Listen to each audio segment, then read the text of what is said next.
Hello everyone, welcome back to my channel. So today you join me in the north of England on a very rainy day. It's been raining all day and it's really dark and grey. Today's video is going to be all about my creative block that I am experiencing and that I've been experiencing for the whole of lockdown. So for the majority of this year, for many months, I've just not been finding myself able to create in the same way. And I want to give myself a lot of leeway for that because obviously these are really trying times for a lot of us. Everything that's happening globally has kind of made me step away from my art a little bit. Whilst on the one hand, I think that's understandable, I'm kind of missing that part of my life. I feel like I've lost myself a little bit because I've always created, always painted, and I haven't done very much of it so far this year. I thought in this video it would be fun to show you some different ways that I am planning to unblock myself. I've just done like a quick Google search and I found some interesting suggestions of things to try, so I'm going to be trying a few of them. A suggestion I liked was working in a different medium. So if you know my work, it's very much exclusively watercolour. I think working in a different medium will be fun. Another suggestion that I really liked was kind of to do with mindfulness, focusing on the process of making art rather than putting lots of pressure on the final piece, the sensory experience of making art. I thought that would be a good one to document, and I'll share my process and what I discover. Another really great suggestion was to paint or draw the same object over and over again, but finding something new within that object. My own suggestion, my own contribution is to make a collage. If you know my work, sometimes I paint from collages that I've made. It kind of helps me become more creative in my composition and in the imagery that I choose and the colours I choose together. Thought I'd try that in this video. And lastly, I'm going to be taking inspiration from other artists. My very first idea was to check out Skillshare. I've mentioned them before. I've been using the service for over a year and I really like it.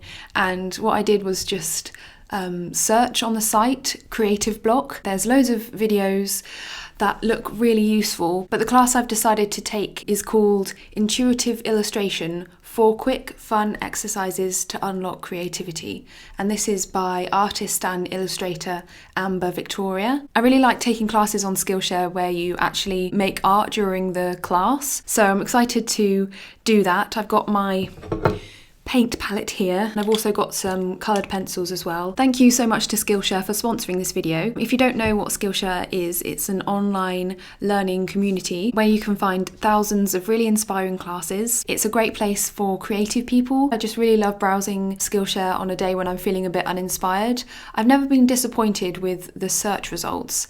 So if you don't really know where to start on Skillshare, I really recommend just using the search bar, and I think you'll be really surprised by the results that come up. If you'd like to see what Skillshare is all about, there is a link in my description, and the first 1,000 people that click it will get access to 2 months of free Skillshare Premium.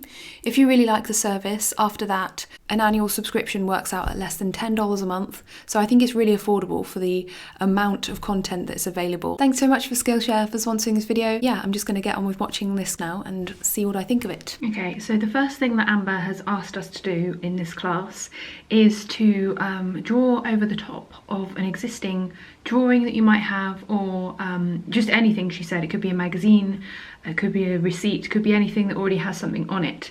So I've rummaged through and found one of my old sketchbooks. This is actually my sketchbook that I took to Japan. You might recognise it if you saw my Japan vlogs, our Japan vlogs from 2 years ago now. Oh, it's also from other trips as well, from Oslo. Yeah, so it's kind of like a travel one. And then right at the end of this sketchbook, I don't know why I've got boots there. I don't know when I drew them. I have this half-finished drawing that I did at Kew Gardens. This is also from Kew Gardens. So I found these gold and silver pens in my drawer, so I thought I might try using these, and I just had a random idea. It was like the first thing that came to my head, to draw someone in a mask. I guess it's just like a sign of the times these days, isn't it? And I don't know, I just thought, it's just the first thing that came into my head, to draw a portrait of someone wearing a mask over the top of this image. I don't know why, it doesn't have to mean anything, does it? So I'm going to try that now and see how it looks.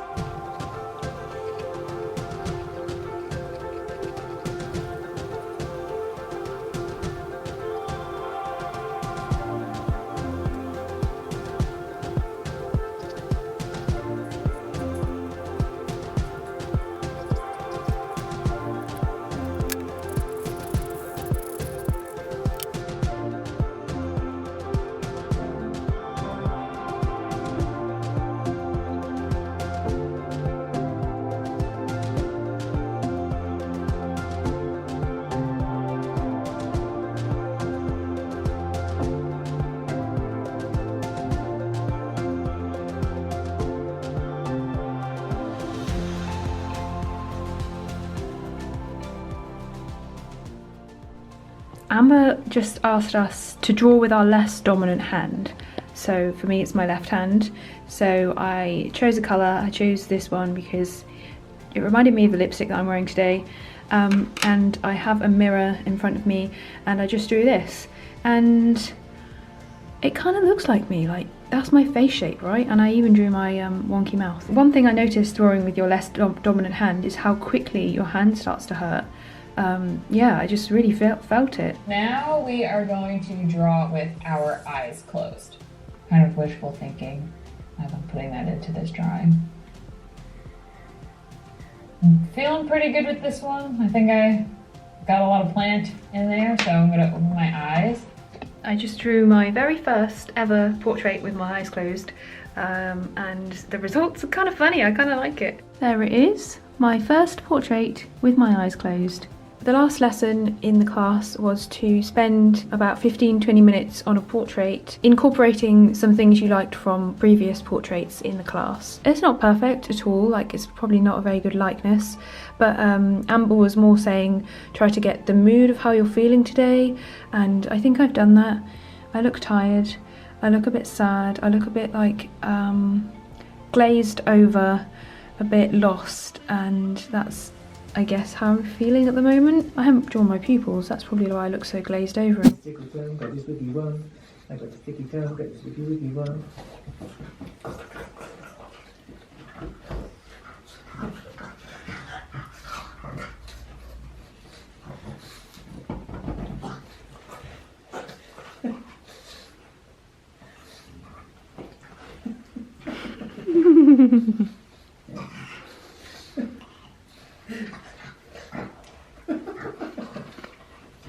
Ooh, look at that brother going.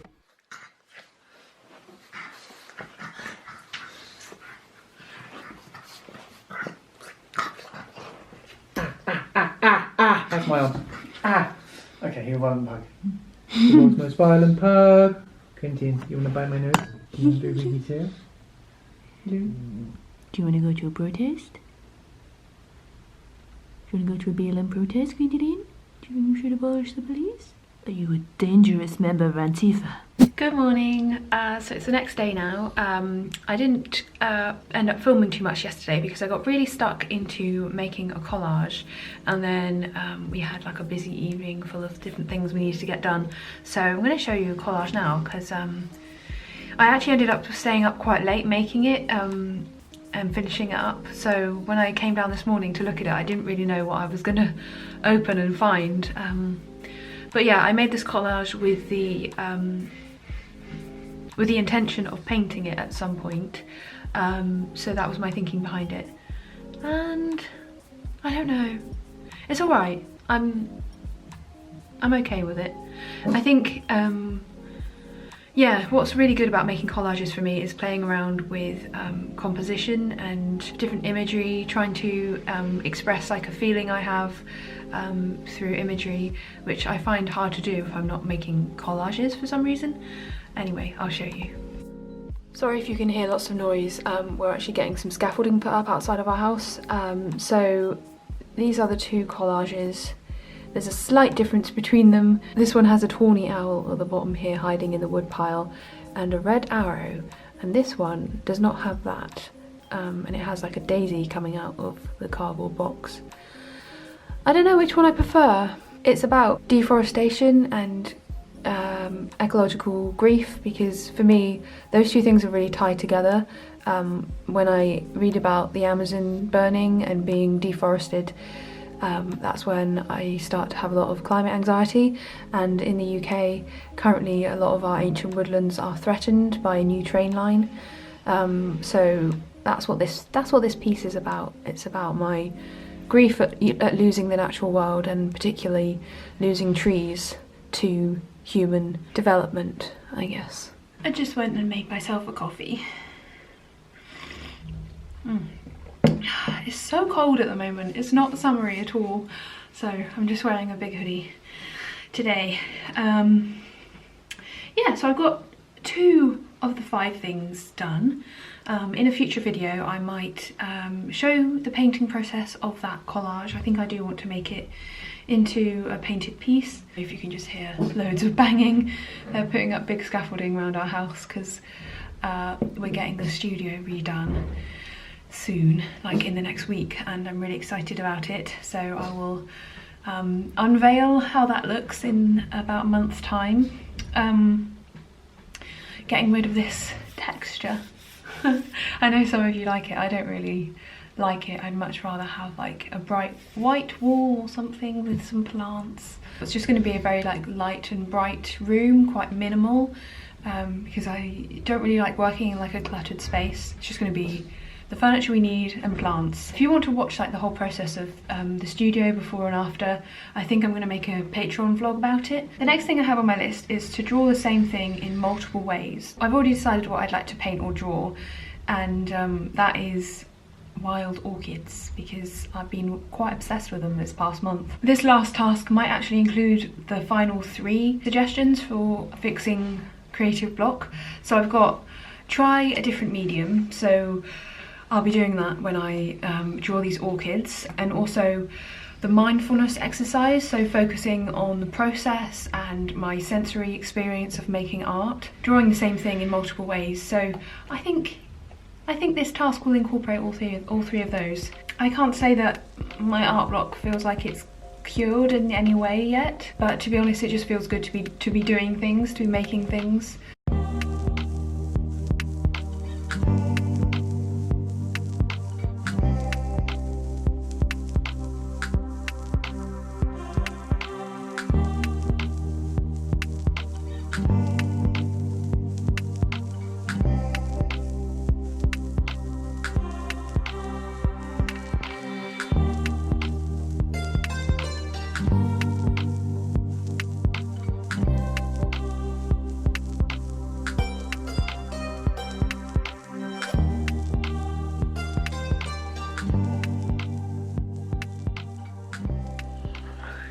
Hello. So it's now nearly 6 o'clock, and I've been working on this painting. This is all I've done. I don't really like what I'm doing. I was planning on painting the different orchids with different mediums that I have, but then I realised actually I don't really have access to the things that I want to use because this studio space is empty and everything's downstairs in boxes. And I'm just quite tired now and need to edit this video and clear out the studio for work to start tomorrow, and I'm just not feeling it. So I'm not gonna complete this challenge. I'm not gonna break through my creative block, and I wasn't really under any assumption that I would, because this is the longest I've been uninspired in forever, so I didn't really think that a couple of days of filming was gonna fix it. A lot of people's advice is just to like not force it, so I might try that next. I just thought I'd kind of force it today because I do really want to get back into painting. I miss having that avenue. I think I might just write 2020 off, to be honest. Does anyone else want to do that? I might just start again next year. I hope none of you are feeling this way, and if you are, just take care of yourself and don't feel pressured to do anything at all. I hope you're doing okay. Thanks for watching all the way to the end, and thank you for supporting my channel and all of that. I really appreciate it. I'm gonna go order a vegan pizza, and I will speak to you again soon. Bye.